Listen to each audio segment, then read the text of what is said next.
আবহাওয়ার পরিবর্তনে নাটোর হাসপাতালে বাড়ছে ডায়রিয়া, নিউমোনিয়া ও শ্বাসকষ্ট সহ নানা রোগে আক্রান্তের সংখ্যা। রোগীর চাপ সামাল দিতে হিমশিম অবস্থা চিকিৎসকদের। সুস্থ থাকতে বিশুদ্ধ পানি ও বেশি বেশি তরল খাবার খাওয়ার পরামর্শ তাদের।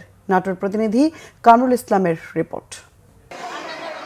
দিনে গরম রাতে ঠান্ডা আবহাওয়ার এমন অবস্থায় নাটোর সদর হাসপাতালে প্রতিদিনই বাড়ছে ডায়রিয়া, নিউমোনিয়া ও শ্বাসকষ্ট সহ নানা রোগে আক্রান্তের সংখ্যা। এদের মধ্যে শিশু ও বৃদ্ধ বেশি। রোগীর ভিড় সামলাতে ব্যস্ত চিকিৎসক ও নার্স। সেবা পাওয়া নিয়ে নানা অভিযোগ রোগীর স্বজনদের। আমার বাচ্চা 3 দিন যাবৎ পাতলা পায়খানা প্রচুর পরিমাণে হচ্ছিল, শুধু পানি বাইর হচ্ছিল।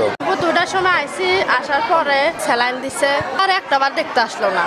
রাত গেল, রাতের মধ্যে 10টা বাজলো, 10টার মধ্যে খালি স্যালাইনটা দিল। ভর্তি করানোর পর থেকে এখন পর্যন্ত ট্রিটমেন্ট শুধু একবারই, জাস্ট একটা স্যালাইন আর 2টা ইঞ্জেকশন, এরপর আর কিছু দেওয়া হয় নাই। 12 দিন যাবত আমরা ভর্তি হয়েছি, ভালো হয়েছিল, বাসায় গেছি, আবার নতুন করে হয়েছে, যাবত আবার কাল থেকে আসছি এখানে।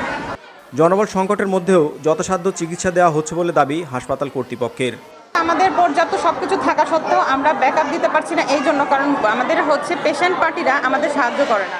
রোগীদের কিছু অভিযোগ থাকতে পারে সেবার ক্ষেত্রে, এটি আমাদের জনবলের চাহিদা পরিপূর্ণতা হলে সেবা সংকট এখানে যেটুকু আছে সেটুকু পরিপূর্ণ হবে বলে আমরা আশা রাখছি। আমাদের দিক থেকে ডায়রিয়া রোগীদের জন্য সর্বোচ্চ সেবা এবং ঔষধের ব্যবস্থা রাখা আছে, তাদেরকে আমরা আশ্বস্ত করছি সদর হাসপাতালে আসলে তারা পরিপূর্ণ সেবা পাবেন।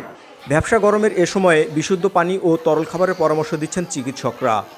এটার উত্তরণের উপায় একমাত্র বাইরের খাবার দাবার একদম খাবে না, পানিটা বিশুদ্ধ হতে হবে।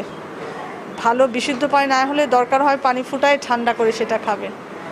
1বার 2বার 3-4বার পায়খানা বাসায় বসে থেকে চিকিৎসা নিতে পারবে, অবশ্যই বাবা মাই সেটা পারবে। স্যালাইন খাবে, পানি, ডাবের পানি, অন্যান্য বাড়ির তৈরি নর্মাল খাবার দাবার খাবে। গত এক সপ্তাহে নাটোর সদর হাসপাতালটির ডায়রিয়া ওয়ার্ডে প্রতিদিন গড়ে ভর্তি হচ্ছেন 40 জন রোগী। কামরুল ইসলাম, বাংলা ভিশন, নাটোর।